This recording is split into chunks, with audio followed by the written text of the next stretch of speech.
Welcome to Texas, Mr. Haw. It's awfully good of you to come over here to help us. The name's Haw, Rab Haw.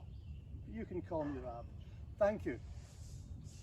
This is my first visit here and I'm delighted to have a new challenge. Texas seems very flat for the mountain-loving haggis, but you'll be attracted by all the peppers. Coming from Glasgow like me, what got you started hunting haggis? As you know, I've had a very large appetite since birth. My parents couldn't afford the local butcher's prices, so they sent me out to catch them myself. I soon learned that nothing tastes better than a wild-caught haggis, so much better than farm-raised.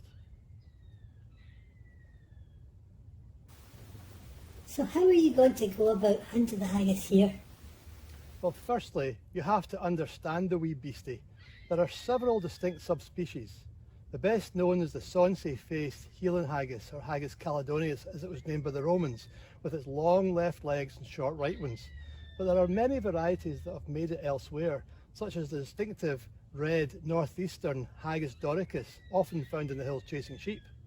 Further south, you have the short-haired, short-arsed Haggis timmus east of Glasgow, the blue-nosed Haggis hunnis just south of the Clyde, and the very rare orange and red hooped Haggis particus, occasionally seen on the slopes of the Mary Hill.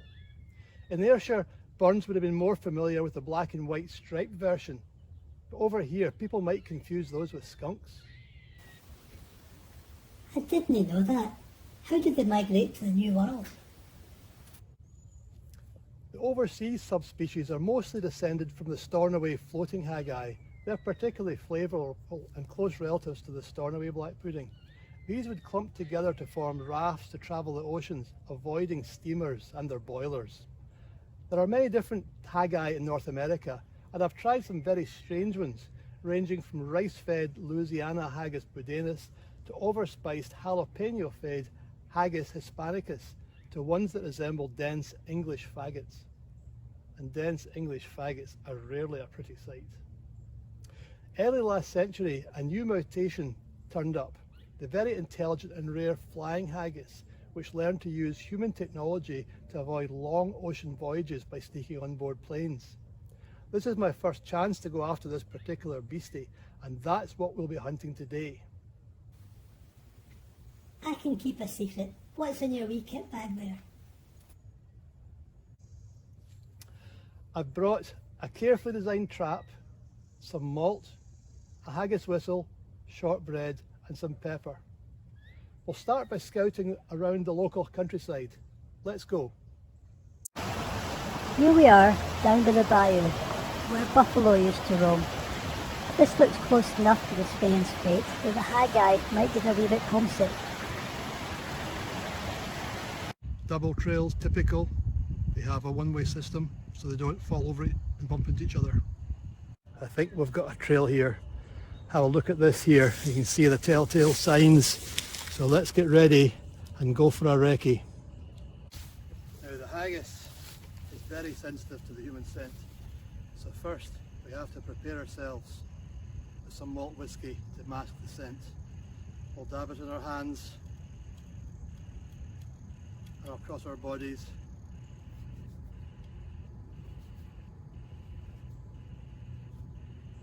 And of course we have to make sure that it's in good shape. Shh. We're listening for the call of the haggis. It's very similar to the lower pitched call of the wild sporn, so we'll have to listen very closely.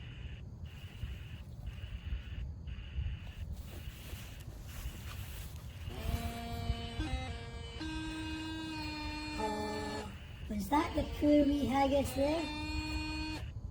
No, that wasn't it. That was a wild sporn.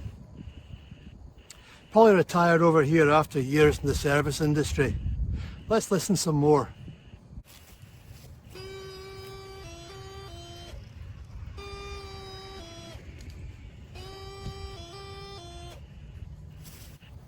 Ah, yes. Did you hear that? We're in the right place. It does, doesn't it? Many people think that pipers play pibroch to try and imitate the mating sounds of the wild haggis. Now, Keep your eyes peeled. It's on the move. It's on the move. See it through there? Keep going, keep going, keep going.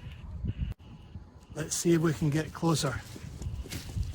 Ah yes, this is the right place. Can you smell that? It's sweating. We have it on the run. You can smell the sweat to the dew distilling through its pores.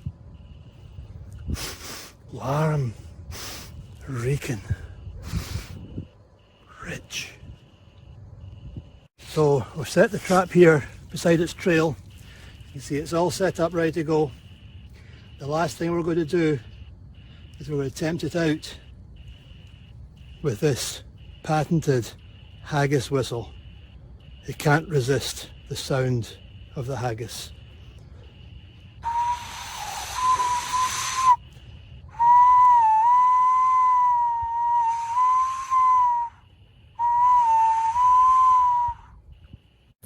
Time to go back and check the trap.